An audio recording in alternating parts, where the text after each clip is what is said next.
जीतने वाले हैं, तो ये अवसर बहुत बड़ा है। पहली बार हम लोग सीनियर मंत्री गौतम भैया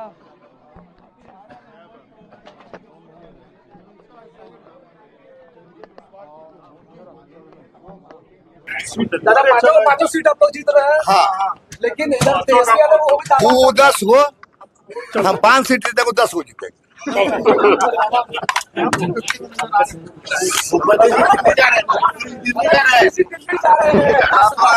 जो मर्जी होगा वो करेंगे। दुख हो रहा है दादा, जिस बार दिल्ली जा रहे हैं तो बोल रहा है जा रहे हैं, विधानसभा के लिए उनको आप लोग बोल रहे हैं। अभी दिल्ली जाइएगा, अभी दिल्ली जाइएगा अनंत जी। हाँ अभी जाइएगा। हाँ आपको सांसद बनने का मन करता है। बनाइएगा मुख्यमंत्री। नीतीश जी तय करेंगे। क्या आपका आशीर्वाद है निशांत को? हाँ है, आपको लगता है हम निशांत बहुत पहले बोले भाजपा के मुख्यमंत्री बनेगा दादा तो स्वीकार होगा आपको।